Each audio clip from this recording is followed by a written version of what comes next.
So, as we progress on this newfound information on justice for Mohbad, I'm talking about those that have betrayed justice for Mohbad. I'm talking about those who have been selling information on justice for Mohbad to the opposition camp. And I'm not just talking about some social media activities. I'm talking about real action that is detrimental to justice for Mohbad. That's what I'm talking about. Do not forget that informations are not going to be gotten spiritually and administered spiritually. It is physical, meaning human beings are involved. Government is human being.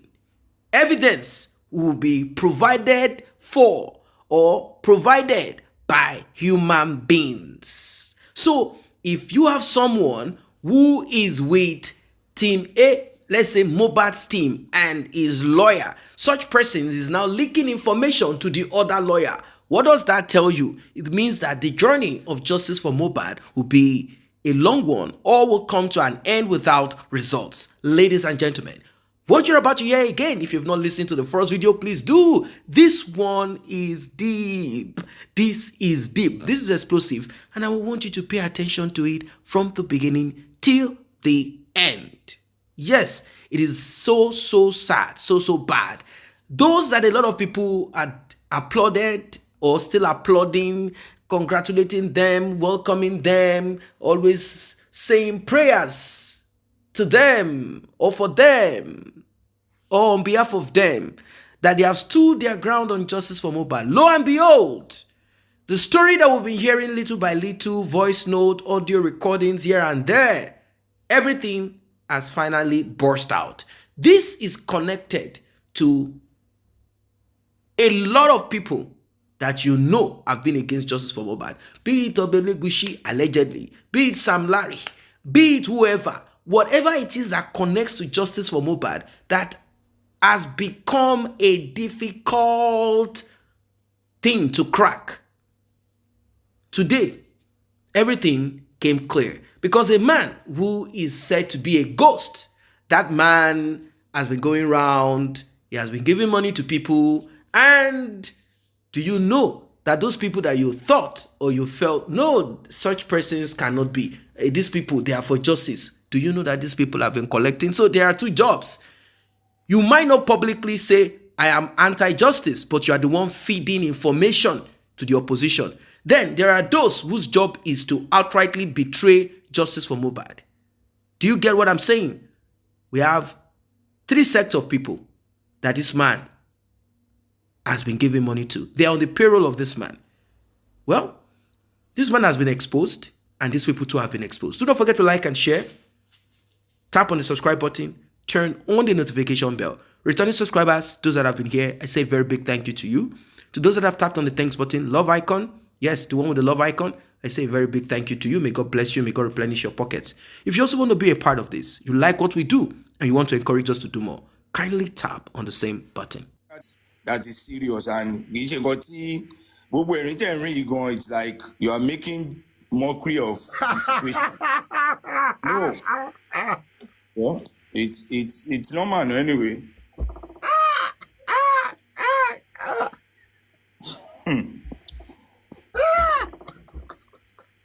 Good boy, you know anything now. Tèmi ṣá ni pé DNA yẹn ò gbọdọ̀ jáde ṣá. Ẹ ti bẹ́ wàhálà justice for Mohbad. Fine boy. Ṣó létí ṣó ń gbọ́ gbogbo nǹkan tó ń sọ látàárọ̀. Hello. Mute síbẹ̀ o. Màá gbọ́ o. Hello. All right, Gure, yeah. Ṣé mo lè sọ̀rọ̀ báyìí? Wọ́n ní kẹ́ ẹ sọ̀rọ̀. Yes, Gure sọ̀rọ̀. Ẹ jẹ́ bá power tap. Whoever tó bá wù kó rẹ́rìn, ẹni tó bá wù kó kí, ẹni tó bá wù kó pàtẹ́wọ́. That's everybody's different. Ẹ má bú mi torí mo rẹ́rìn, ẹ má bú mi o. No, ìbúkẹ̀ ṣẹ́ ń rẹ́rìn ni. Mo lè rán kìkẹ́ fi ń nojú. Anyway, God's protection. Èmi ò mọ ọ̀gbẹ́ni yẹn gẹ́gẹ́ bí wọ́n ṣe mọ̀. Tí mo bá mọ̀, ó kù mí ó kù Ọlọ́run. And then èmi àti ẹ̀ kì í discuss issue justice not on. Man yẹn gan kó bá mi lórí ọ̀rọ̀ Àrífà. Let me tell you, ìjọ. hold on. And hold on, ó máa give response ní sùúrù. Man yìí, ó kó bá mi tó yẹ pé ó insult mi gidi gan lójú ní Tarifa lè witness sí.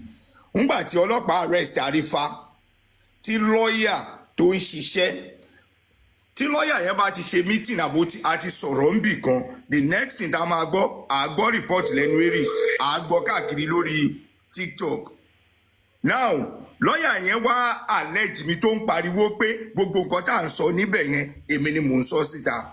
I was like, tí wọ́n pẹ́ lójú ọlọ́pàá gan àti lójú everybody, lọ́yà yẹn níṣẹ́ ló ń pariwo lé mi lórí tó embarrass mi, hoping that, believing that gbogbo nǹkan tí wọ́n ń sọ ń bẹ̀ yẹn èmi ni mo lọ ń sọ síta. Whereas lady yìí nítorí pé PS òun ló ń sanwó ẹ̀, òun ló gbà, òun ló ní kó wá, ó wá tó bá ti ṣe anything á pè lórí fóònù wọn á jọ sọ̀rọ̀. Òun ò ever believe, ò ever mọ̀ pé PS ló ń sọ̀rọ̀ yẹn síta. Ìgbà tó máa fi dawn on them pé I was not the one tó ń bá nǹkan tá a bá ṣe àṣe ni. Ẹ̀mẹ̀ kí ló dé sẹ́yìn òwò àmọ́rú èèyàn tẹ́ ẹ̀ ń bá dé o. Hello, gbogbo ìgbà yẹn èmi ti cut ẹ̀ off, gbogbo ìgbà yẹn mo ti cut ẹ̀ off, gbogbo ìgbà yẹn. How many months lẹ ti cut ara yín off báyìí sìn? A ti cut ara off tá a jọ ṣe nǹkan ti tó bí 3 months. 3 months. Ẹ hold on Guresi. Ẹ hold on. Ẹ̀yin kọ́ lọ ẹ nọ́rọ̀ lónìí. 3 months lẹ ti ṣe gbẹ̀yìn. Kò tí ì pé 3 months pátápátá. Hello Banu. Ẹ̀fẹ̀ ní tó ń ṣe ní ti pé o, ó fẹ́ fẹjọ́ Guresi sùn ní o láti sílẹ̀. Guresi kì í ṣọ̀rẹ́ wa o láti sílẹ̀. Ṣé bá mo kan tí mo discover ní Jẹ́ta? Ṣé mo ìgbà ogun Dákẹ́kẹ́ àti Fẹ̀yìn? Wọ́n fi dùn gbogbo abúlé yín. Ṣé wàá sọ̀rọ̀ sí mi? Àwọn Guresi ló ní ìdíwọ́ láti sílẹ̀ ẹ̀bẹ̀rẹ̀ lọ́wọ́ wọn, wọ́n wà ń bẹ̀. Irọ́ ni, ó yá mò ń gbọ́. Àpótọ́ ni, ṣé wọn kò ní lè parọ́ fún yín? Ẹ béèrè àìsíkà làṣírí tí kò ń wò wọ́n báyìí ni oníléwà àbíkọ tó ń sọ̀rọ̀ ẹni kò ní lè sọ fún yín gbogbo ní mú Dákẹ́kẹ́ Guresi lòjò ẹ má gbà fún ọ láti fẹ́ mú wọn dáadáa. níbo la tó já sí báyìí ẹ bá power tap ẹ jọ ẹ bá power tap. Ṣé àwọn kọ́là mi?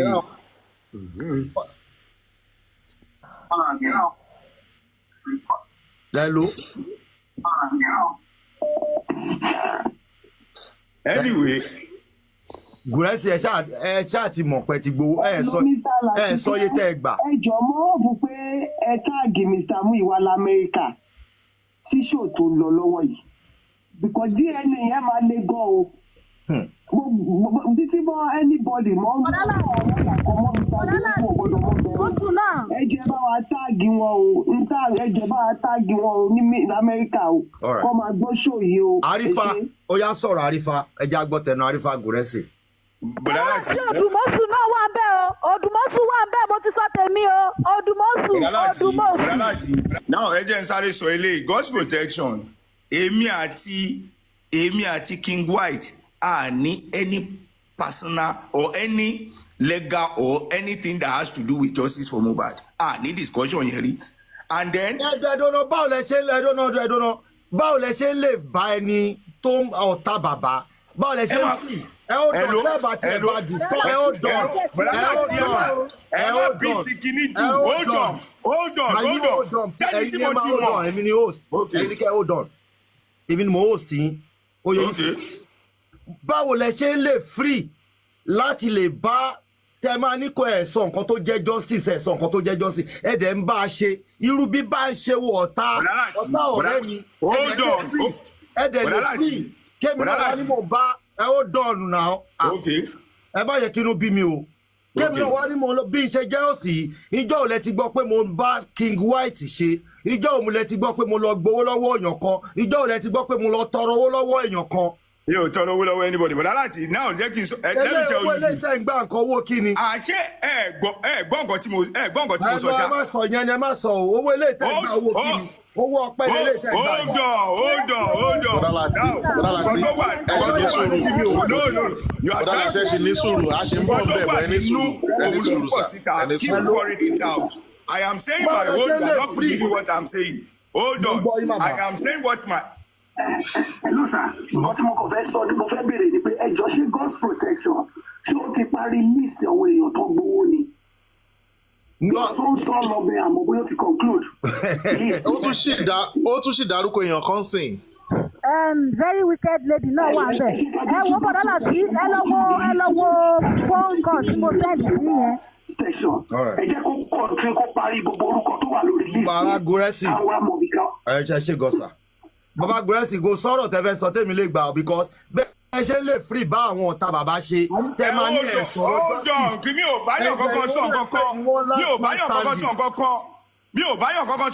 tí ò bá yé ẹni kò tó gbọ́. Fún ni mo sọ kí lẹ̀ ń bá wọn ṣe fún. Ẹ má ló gbá ń kọ́ owó lẹ̀ ń gbà wọ́n ṣe nílẹ̀ ṣe. God's protection ó ti sọ̀rọ̀ ẹ hold on ẹni tó bá lẹ́jì máa gbọ́ hold on ẹni tó bá lẹ́jì máa gbọ́. Mr. Guresi ẹni sùúrù ṣẹ́rí program tó ń ṣe lálẹ́ yìí program yìí láti lè fi jẹ́ kí gbogbo nǹkan tó bá wọ́ kó straight ni. Ní sùúrù ẹ máa mọ bí tẹ máa léèlì ẹ sí ẹ jẹ́ kí Gúrẹ́sì sọ̀rọ̀ ẹ kàn ń pààrọ̀ mọ́ lẹ́nu ẹ jẹ́ kó pọ̀ tẹnu ẹ̀ jáde nígbà tí èèyàn lọ ń gbowó lọ́wọ́ èèyàn kan. Kọ́lá mi nífẹ̀ẹ́ kí afárá ẹ jẹ́ kí Gúrẹ́sì sọ̀rọ̀. Ẹ jẹ́ kó sọ̀rọ̀ ẹnu ẹ̀ náà ẹ fílẹ̀. ṣe rí ìdí tí mo fẹ́ fi sọ gbólóhùn tí mo fẹ́ sọ yìí pé. Ẹ̀gbọ́n mi tó kẹ́ ó dọ̀nà ẹ̀jẹ̀ àwọn ẹ mọ̀ pé more than 1,000 àwọn request ẹ̀ka lẹ̀ ẹ sáré sọ̀rọ̀. Mo rí pé tí kò látọ̀. Ẹ má bínú. Ẹjọ́ tó lọ́ọ́ ìfẹ́ ní nǹkan tí mo kàn fẹ́ sọ fún yín pé ẹni tó ń ṣe kí ní ìyẹn that scared man nǹkan tó fẹ́ achieve náà gbogbo eléyìí. Davati a ní láti dí pẹ̀lú ẹ̀nà ìyẹn ní ẹ̀yẹn náà a gbọ́dọ̀ yanjú ẹ̀ ẹ̀yin náà kò Davati a gbọ́dọ̀ yanjú wàhálà tó wà nílẹ̀ yìí. Brother láti mo fẹ́ kẹ́ yanjú ọ̀rọ̀ yìí ni prime boy question tí mo fẹ́ bí ẹ yìí ta ló introduce ẹ CPS one answer please. Mo fẹ́ mọ̀ bóyá mo sì fẹ́ máa bá ẹ ṣe látẹ̀ni lọ ta ló introduce ẹ CPS one answer kí n mọ̀ bóyá ó correct mọ́ tí mo gbọ́. Prime boy ẹ mọ̀ bóyá wà mẹ́ bóyá ó ti gbé fóònù lẹ̀. Nítorí tèmi gbọ́ ntí mo gbọ́. Ẹ jẹ́ kí Gúrẹ́sì sọ̀rọ̀ torí wọ́n gba owó then alifátẹ̀ ń pè látàrọ̀ kó sọ̀rọ̀ ipa ò lè sọ̀rọ̀ torí kí ni arífà ló gba owó Tinubu just for one yìí owó tí arífà 5 ti kẹ́míkàdì gbà lọ ó dàbọ̀. Prime boy unmute your mic mo fẹ́ ká yanjú ọ̀rọ̀ yìí ni ta ló introduce ẹ sí PS unmute your mic Prime boy. Ó lè máa lè ti gbé fóònù ló lè máa sílẹ̀.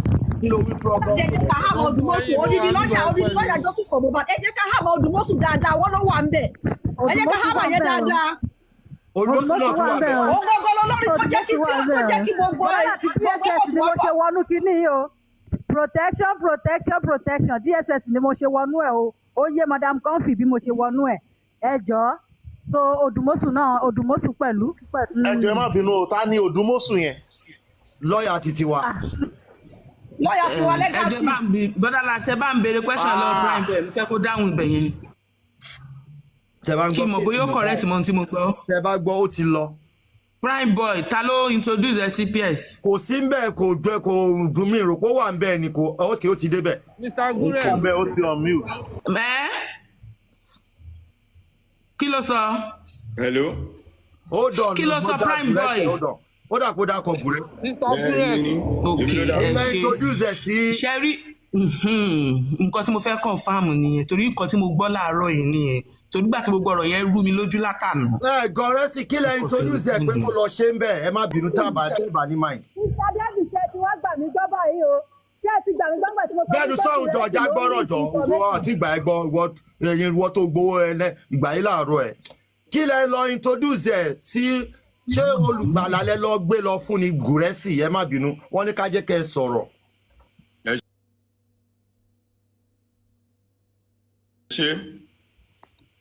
Now ẹni yìí sẹ́ èmi ò mọ̀. Wọ́n ti stress mi báyìí o ẹ wọ́n báyìí whatever we do wọ́n ti stress láì ẹ ti rí báyìí. Èmi ò sá omi ò lè gbọ́ ẹ má gbọ́. Mute jọ. Ẹ jẹ́ kí kìíní ìpín àná ẹjọ́ tó rọ lọ́rùn ẹjọ́ gbogbo Mr. Lati ẹjọ́ tó rọ lọ́rùn ẹ jẹ́ kí kinní ká lè pé àkíní yìí ẹ má sọ kọ̀ọ̀kan mọ́ ẹ jẹ́ kí Gúrẹ́dì gangan ẹ jẹ́ kó sọ̀rọ̀ òun ni last man standing òun ló súnmọ́ bàbá yẹn jù ẹ jẹ́ kó sọ̀rọ̀. Alright, okay ó yá Gúrẹ́sì wọ́n ní ká jẹ́ kẹ́ sọ̀rọ̀. ẹ ṣe ọ̀rọ̀ owó òṣòwò nígbà tí mo bá ṣe mọ́tò along the line nígbà tó sú mi mo ní well if that be the case ẹ jẹ́ ká I was off pé wá mi ò ṣe mọ́ and that was high off lórí ti prime boy jẹ́ kí n yà bàràbà King White mo ti mọ King White kó tó di pé mo wà fully involved nínú justice for Mohbad OPC ni Gani Adams ni mo nẹ́gbọ̀n ẹ̀gbọ́n mi blood brother mi gangan OPC strong member ni so ó jẹ́ nìkan tó súnmọ́ Gbénga àbí Gani Adams but along the line tó wá sí ọ̀dọ̀ brother mi gbà today I think my brother was on this particular live one day tó sọ wípé kò rí bẹ́ẹ̀ yẹn o now nǹkan tó tún mú èmi àti King White sọ̀rọ̀ lẹ́nujọ́ mẹ́ta yìí was when my shipper ó lòdù container unknowingly to me even agent tó clear kíní yẹn gan òun ni King White ń pè unknowingly to me King White lẹ́rù nu container yẹn níwájú Ọlọ́run àtèèyàn ṣebí mi kàn débẹ̀ ni mo kàn rí ewu ọkẹ báyìí ó dẹ̀ kẹ́rù ẹ̀ ó dẹ̀ lọ I was not èmi àti ẹ̀ discuss à ń sọ̀rọ̀ kìíní kan but tó bá ti jam lórí pé bóyá ó wá bóyá ẹ̀kan lọ́dún tí brother mi bá wálé tó bá wà ń bẹ̀ provided tí bá wà ń bẹ̀ we may see that's OPC ni àwọn ọmọ Gani Adams ni and brother èèyàn Gani Adams now ọ̀rọ̀ ti prime boy nígbà tí bọ̀bọ̀ yìí tá à ń sọ̀rọ̀ ó sọ̀rọ̀ òun mọ assistant commissioner kan ó lè help wa lórí matter yìí ẹ jọ̀ọ́ anybody tó bá lè help matter yìí I am disposed to the person èmi ò mọ gẹ́gẹ́ bí ẹni tó jẹ́ mọ́ níwájú Ọlọ́run àtẹ̀yàn èmi ò bá yàn tó jẹ́ mọ́ ṣe mi ò lè bá ṣe mi ò mọ̀ nígbà tó dẹ̀ di pé ó dẹ̀ fún mi ní nọ́mbà àti àdírẹ́sì man commissioner yẹn office address ẹ pé former commissioner ni I went to see this man a jọ sọ̀rọ̀ ó ní kò sí problem pé kinní kan prime boy wá o mátà yìí and prime boy kedere ó nígbà tí mo ti gbọ́rọ̀ ẹnu ẹ̀ ni mo ti wò pé ọmọ yìí I needed to do everything humanly possible láti clear bọ̀bọ̀ yìí pé èèyàn lè níbi tó ń ro yìí èèyàn náà gbọ́dọ̀ lo èèyàn láti fi clear prime boy and mo dẹ̀ àlàyé ẹ wá o prime boy tẹ́ ń sọ̀rọ̀ ẹ̀ yìí kí la lè ṣe sí o ó dẹ̀ ní òun máa introduce lọ́ọ̀yà kan sí òun máa gba lọ́ọ̀yà fún ó dẹ̀ mú èmi àti prime boy la lọ sọ́fíìsì lọ́ọ̀yà yẹn nígbà tó fẹ́ gba lọ́ọ̀yà yẹn and we narrated everything òun ni lọ́ọ̀yà tó represent ẹ̀ yìí ní court and he got him the lawyer ó gba lọ́ọ̀yà yẹn fún lọ́ọ̀yà yẹn èmi ò wá mọ the twist ẹ mọ kéèyàn máa ṣèyàn kó máa gbàyàn but ó ń gbàyàn lójú èèyàn ó ń ṣèyàn lẹ́yìn èèyàn lè máa mọ̀ o just because I really wanted to help prime boy òun ni mo ṣe wò pé gbogbo nǹkan tí ibẹ̀ ní kọ́kọ́ ni mo mú kì í ṣe ọ̀dọ̀ lọ́ọ̀yà yẹn nìkan lèmi àti prime boy lọ we have been to many areas.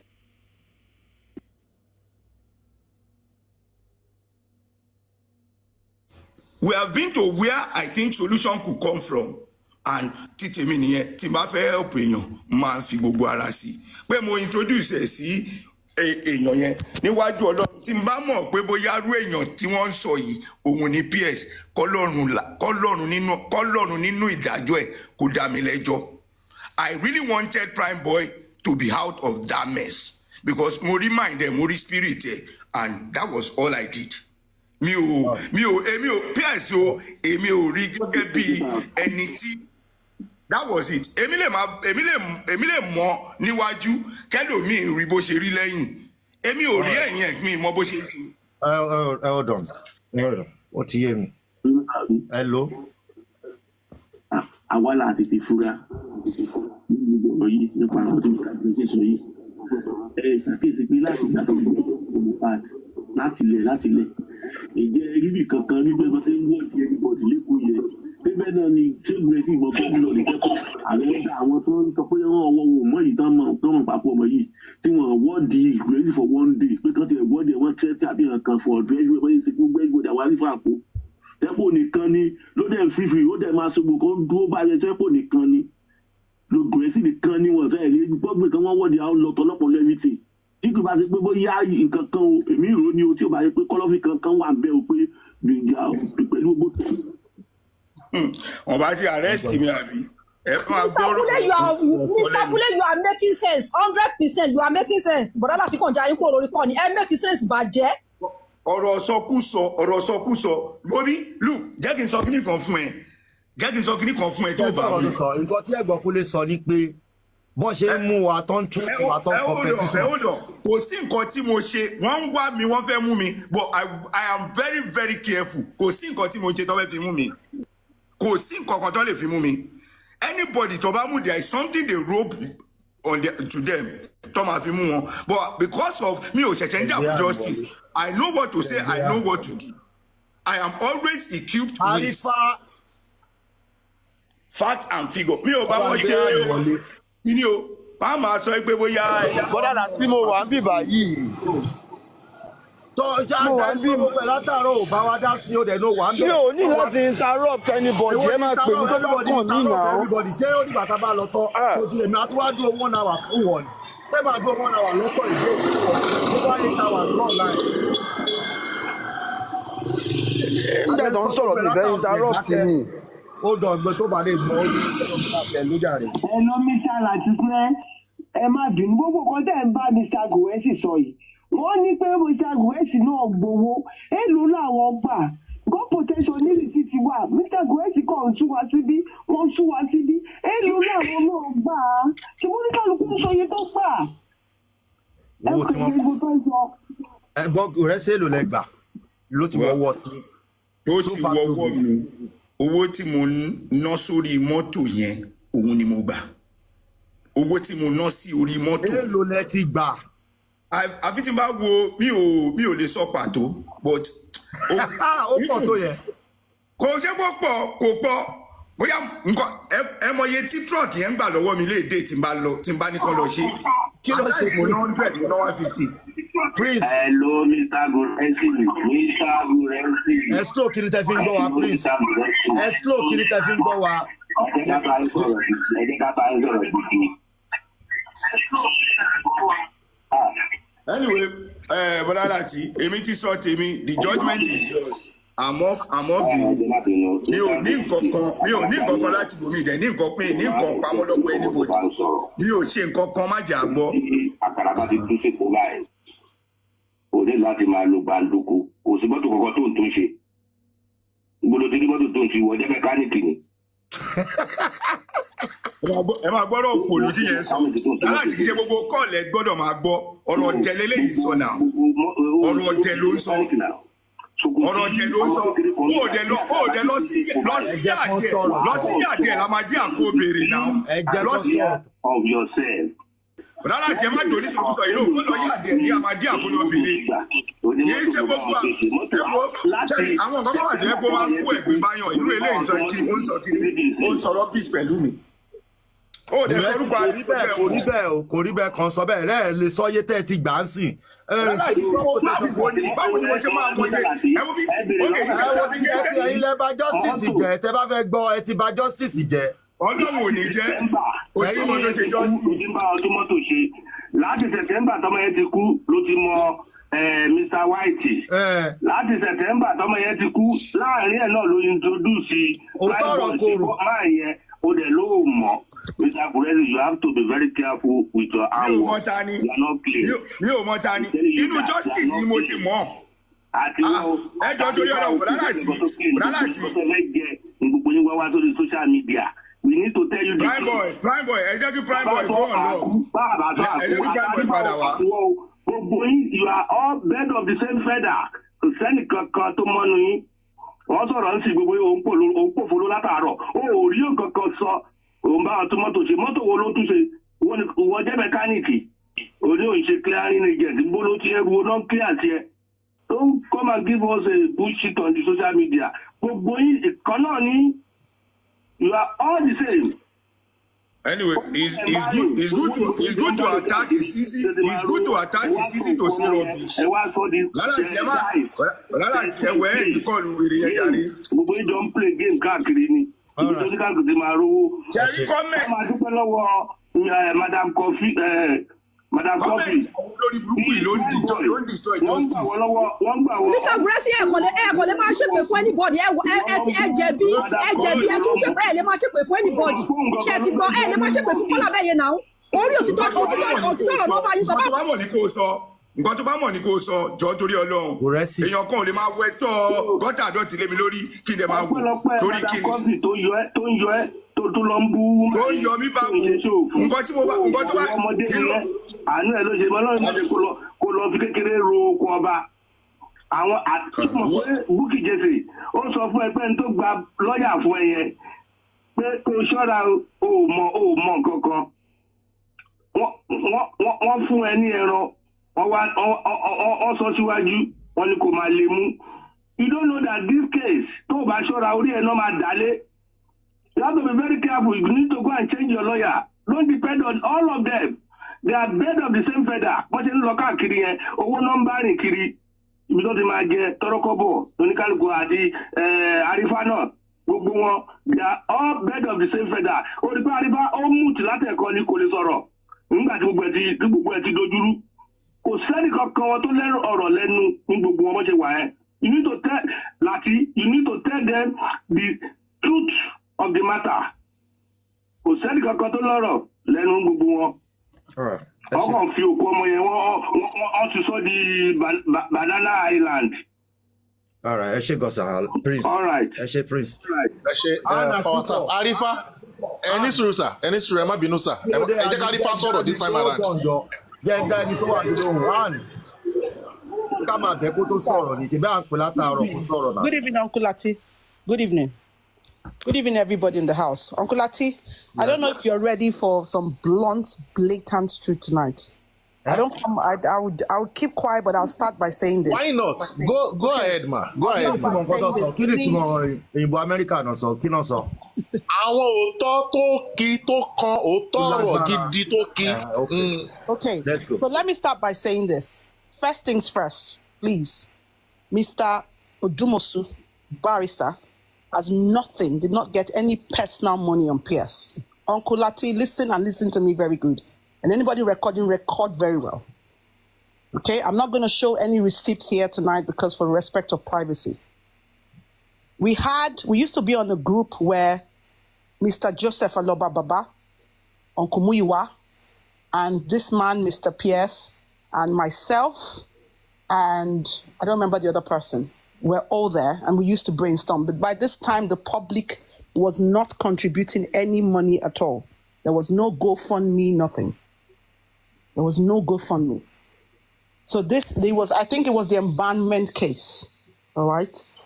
So this man, Mr. PS, used to pay Mojisola and Emmanuel their, logistic fees for going to the court. Appearance fees.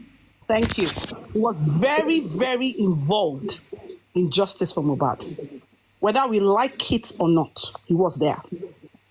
Okay? That's the blunt truth, Uncle Lati. You've got to take that tonight. By this time, we didn't have any GoFundMe. We didn't have any of that. So he used to pay that. And I say that, and I'm saying that truth on everything I hold dear. Mr. Odumosu was not collecting any personal money from Mr. Pierce. Okay? Let's get that. Let's get that fact. Let's get it clear. Baba Mohbad, Mr. Muyiwa, myself and other people, we used to sit down, brainstorm. This man came in from the embalmment case. All right? I'll leave it there. When Uncle Lati comes back, I'll continue. One thing I will say is this. If I'm to talk about Mr. Pierce, well, I'm a confused human being presently talking about Mr. Pierce.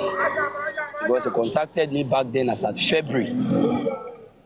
And he always talked to me on how active he is on this Mohbad case back then. You understand? And at long run, there was a time Bukky Jesse came out and abused Baba Mohbad, blah, blah, blah. And I told this man, when he called me, do you see what Bukky Jesse did? I said, Bukky has apologized. He argued with me. And he said, Arifa, Bukky is not the kind of person that apologizes. I know Bukky. And if Bukky do so, I will ask you to ask me whatever you want. I smiled. Then when he later found out that, he called me and said, Arifa, what do you want? Oh yeah, go to Ikeja. Go and meet one Arifa, of my boys. hold on, sir. Hold on, sir. To cut this short, let me ask you the question. Why you just do the answering? Arifa, did you know that man they are talking about, Mr. Pearls? Do you know him? I know Mr. Pierce. Back then as at February. All right. Did you take any money from him? Of course, he do give me money. In total, can you tell us how much you have he has given you or you have collected from him? I will need to go back to check my own statements. In summary, even if you are not going to give us the accurate amount. I don't want to speculate, please. Please, I don't want to, please. Another thing is the money, sorry, please. The money he was giving you, what was it meant for? Thank you. That's what I want to say. All right. Mr. Pierce has never given me money to send me an errand. Never.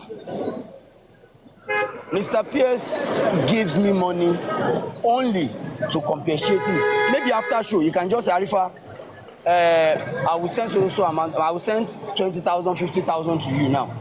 I just give you. You did a very wonderful job. That is how Mr. Pierce gave me money. He has never called me to say, Arifa, take this money, go and do this, go and do this. No. The time that King White called my number and said I should report to police station, blah, blah, blah, this, that, I have not even known him as at then. But later when Mr. King White said they want to kidnap Arifa and his wife and others, I've been talking to Mr. Pierce. He directed me to Panti, Zone 2, to go and meet a particular officer to write petition and all that. You understand?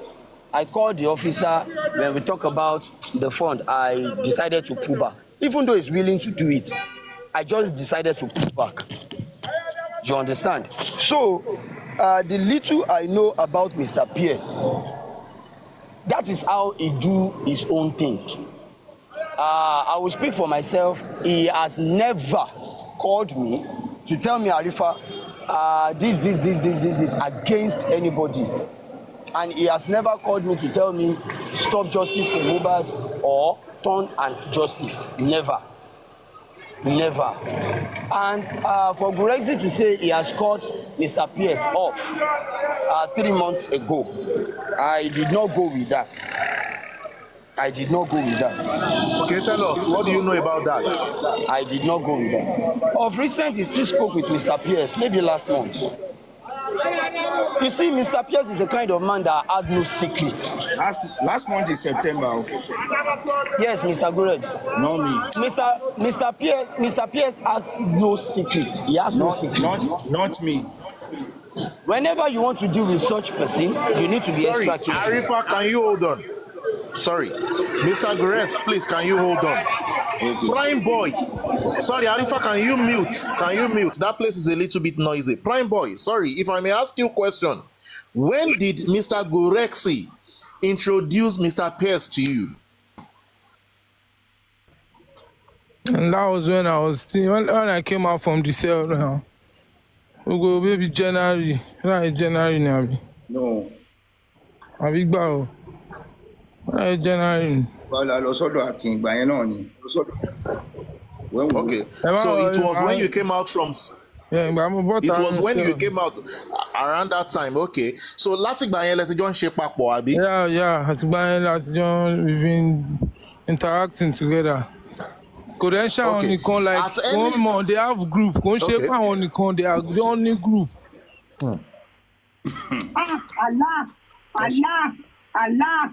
Allah wo bá wa o. Ẹ ṣeun bàbá mi. Ẹ ṣé mọ̀. Mohammed Guresi ẹ mọ̀ ṣe ẹ̀rọ ọ̀rọ̀ social net kì í ṣe gbogbo ajá tó bá gbólẹ̀ máa fún lè ké gbó tẹ́ bá ní ẹ fẹ́ fún gbogbo àwọn tó ń bínú ilé sí. bọ̀dá láti ẹ ó dàn tí èèyàn bá ẹ máa gbọ́ ẹ̀yin lẹ gbé kọ̀ tí ẹ bá gbọ́ nǹkan tí mo sọ kì í ṣe nǹkan tí mo sọ nìyẹn náà ó ní mo gbowó mo ní mo fi ń clear lọ́wọ́ ta ni. ẹ ní òkè ṣe gbowó owó èlò lẹ ti gbà. bọ̀dá láti tí n bá lọ wò mi ò fẹ́ gbogbo owó tí mo gbà should be between 250 and 400. 400,000 péré ẹ gbà yóò gba mílíọ̀nù. owó mọ́tò tí mo fix mọ́tò yẹn gan òṣìṣẹ́ ó wà ń bẹ̀ náà wẹ́wò ìwé mọ́tò yẹn wà lọ́wọ́ mi báyìí màá tan kámẹ́rà máa fi wọ̀nyí. ẹ lè fẹ́ máa gbèjà ẹni ẹ fẹ́ máa gbèjà ẹ tẹ́lẹ̀tẹ́lẹ̀ tí bẹ́ẹ̀ ló ṣe bá mi jà láì bàjà mo ní bóyá torí ẹ̀mí àtiwọ́ náà jà tó kàn déédéé wá bímọ ni tí wọ́n gbọ́dọ̀ gbọ́ pọ́nù gba 2.5 million ṣé mo dẹ̀ sọ pé torí ẹ̀ mo àìsẹ́ni pé bóyá nítorí ẹ̀ ló ṣe wá bímọ ìjọ ló ti wá bí gbẹ̀yìn. no bọ́dá láti iye kò ń ṣe ìjà ṣe kò ń ṣe ìjà. irọ́ ni ṣé bá ṣe bẹ̀rẹ̀ ló ń ṣe é sìn. bọ́dá láti ẹni sùúrù bọ́dá láti mo ti pè yín èmi àti yín ti jọ sọ̀rọ̀ bọ́n torí pé mo sọ fún yín pé mo fẹ́ ṣe tòkú ìyá mi lẹ́nìí mo sọ fún yín pé mo fẹ́ ṣe tòkú ìyá mi lẹ́nìí mo sọ fún yín mo sọ wípé mọ́mì mi wọ́n sí mi pé wọ́n yí ẹ̀ lẹ́nìí. clarify lè ogbowó àbògbò la fẹ́ mọ̀. bọ́dà láti God protection ẹ rí èmi awíkoko lójú ọlọ́rọ̀ ni mi God protection tó gbé orúkọ mi pé mi ò lè mo gbé gba 2.5 million kí God protection kó lọ gba receipt yẹn tèmi bọ̀dà bú ìwà ń send receipt sí. Well, sequel to the previous on Justice for Mohbad expose, where we got to find out that certain persons have been collecting, begging for money from a certain man who they realized became a free purse. I mean, the man is willing to give to you money. Oh, sir, I have financial problems. They even said that certain persons were even doing camera down with this man. So this man held many of the so-called Justice for Mohbad in captivity of mammon, if you know what I mean. Now, this man would speak to certain people, I mean, go to their DM, chat up with them. They have not even seen his face. This man will tell them all myriads of stories here and there, and they will dance to the tune of the songs of this man. This man will tell them all sort of things. The most important thing to them is send your account. Once your account is sent to this man, he will throw in some millions of naira, throw in some thousands of naira, and he has been doing this back and forth. He has been doing this. This man is careful, very careful. He goes to those that are not in the same space like he is in. Now, that is not to say that if he had met online certain persons that he knows might need financial support or maybe some free money, but he targets people who are in Nigeria or some of these Justice for Mohbad people who are not in Nigeria, but they are probably in some of these Middle East. Their economy is not yet good to them. I mean, their life is not yet in the space that they want. So this man will go to them, DM them, chat them up, tell them the journey so far, what he has done on Justice for Mohbad, lives that he has touched, send some screenshot of money that he has sent to this person and that person, and then continuously make them believe that if they need anything, they should come to him. He will mobilize this, he will mobilize that, he will do that, he will do this. And this same man will publicly talk about how Wunmi is broke and Wunmi needs help and that he wants to help Wunmi. And he will do that to Wunmi too. And, he presented himself like a man who does not know what to do with money. That is the picture that this man paints. Like, let me tell you, I have money. I know people. I am what they call money. When I was young, this is what happened. My mom spoilt me. I became so loose. I am this, I'm a Superman. Give them that image, that picture. of a man who is well-to-do, a man who has a lot of money to spend. And you know, when money, free for all money is available, human beings will jump quickly to it. There is nothing so tempting to human beings than money. And not just that alone, there is nothing so tempting, so tempting to a man than presenting a woman to them. Most importantly, money. I think a man will go for money first, most times, before a woman. So this man trying to cut across whatever it is that should be cut across to get his prey, let me put it that way, he used money. He used money to manipulate many of them. Some of them, they started talking against Mohbad's father because that was the job, that was the assignment. Now, how does it work? Let me explain better so you get what I am saying. Imagine you claim that you have lack in your life, or you see a man who is giving out free money, and you speak to this person, or this person is speaking to you, and somehow, somewhere, this man is willing to help you. This man is willing to give you cash or cash. This man is willing to give you money. Is it possible if such a man is being lambasted on the internet that he is anti-justice? Will you do the same? No, because once your mouth eats, your eyes will be shut. It's like biting something that crunches your teeth. You will close your eyes, not open it. You'll be like, wow. So that's the same thing. So when you eat, your eyes will be closed. Simply put, your conscience will be bought. And that is what this man did. He bought into their conscience. Slowly, pressure on justice for Mohbad started reducing. Gradually, it started reducing. People weren't saying what they used to say in the past anymore. They kept quiet. They started seeing reasons into certain things that they were not seeing reasons into because of money. Money became the reason why they cannot say certain things. They couldn't say certain things anymore. They kept their mouth shut. They didn't say nothing anymore. Then people started looking at it like, what's going on? What's going on here? Are these people for real? Well, as it appears, they are for real. These people automatically became anti-justice.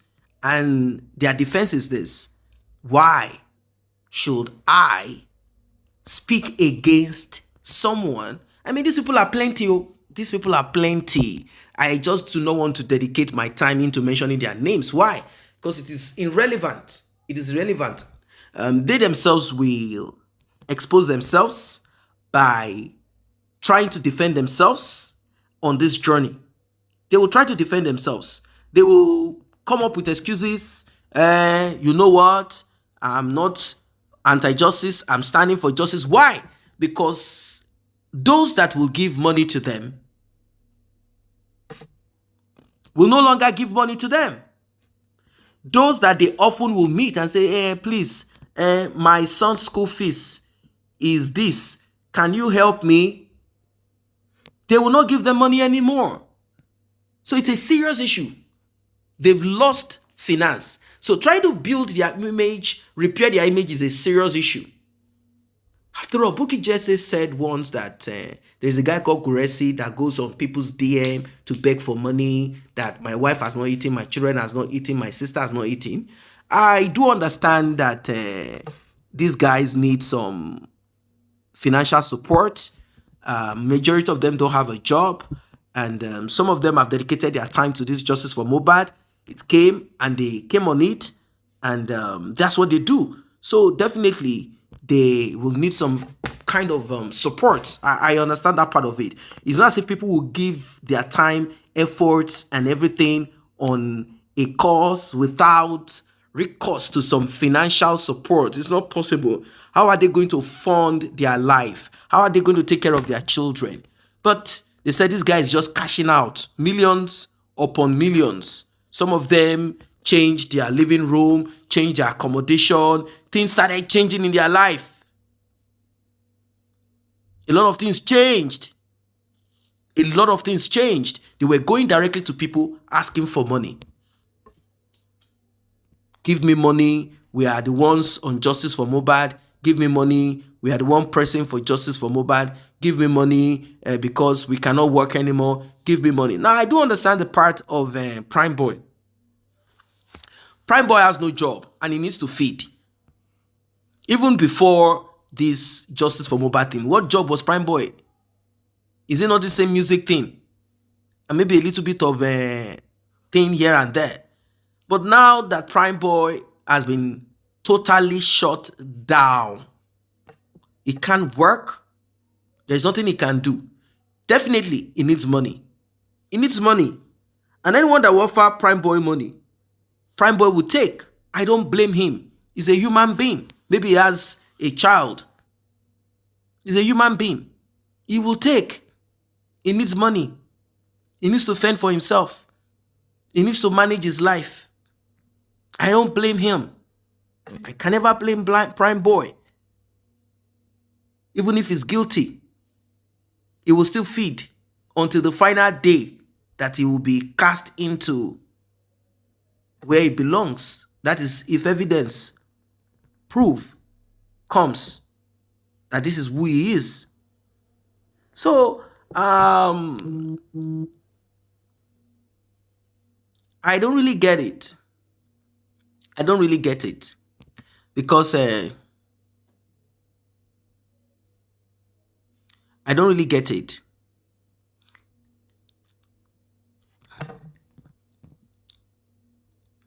I don't really get it.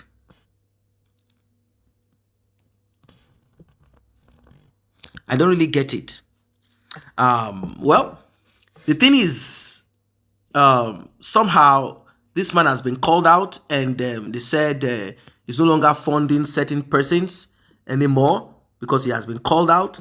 And information that we are getting is sort of, it's troubling. It's troubling. It's troubling. I don't know what you think of this issue that is happening right now.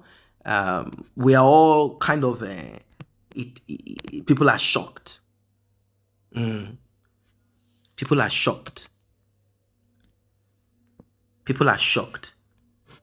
People are kind of surprised that such is happening. People are shocked. Like, really? What is this thing? Why is it happening this way? Why did these people dedicate their time, their efforts into selling their souls for a price? Is it hunger? Is it lack? What caused it? To what end? Why? These are the questions people are asking. I know it's difficult. They need to buy data. It's not an easy journey. They have things to do with money too. They want to take care of their needs also. But is it at the expense of betraying Justice for Mohbad? That is the question. Betraying justice for Mohbad. So sad. I think, well, whatever it is, wherever this is going to head to, wherever it's going to head to, we will definitely arrive somewhere on it. It's not going to be swept under the carpet. We will definitely arrive somewhere on this matter of justice for Mohbad, and whatever lies that has been kept underground, whatever lies that has been buried underground, all of it will come to light, as it is coming to light as we speak. You all can see what's going on. More details will surface. More details will surface. Guresi, the man who they call him the last man standing, and there is this other lady who also said, I took money, but I did not stop justice. I heard that the man is sharing money and needed money. I went in, I got my own part of the money, and here I am. I did what I had to do. I heard he's sharing money. I went to do my own. And let us accept that we have been caught, and let us apologize and move on. It's a terrible thing. It's a terrible thing. But on the part of the Gurexi, is claiming that it was business, and why would he do business? Then certain persons are saying, but why are you doing business with someone who is anti-justice? Don't you think that somehow you might not be able to stand your ground strong? That you might not be able to stand your ground strong on justice, because somehow someone that you're dealing with, you're doing business with, what if, one way or the other, you guys will compromise yourself because you want to be on the good side of the person that is bringing you business, someone that, that kind of thing. And he said, no, we've not discussed nothing like that. And this man can never come to me on anti-justice, because he came in with the mindset, at least that's what we believe. He came in with that thing that is for justice. So why would such a man later begin to talk otherwise? It's not going to work. So he never came for such. That's what we are being told here. Like, this man never came for such. He came strictly for justice. Then in between, things started happening. It is so sad, isn't it? Well, it is what it is. I think one way or the other, everyone that is connected on this journey must have learned one or two things.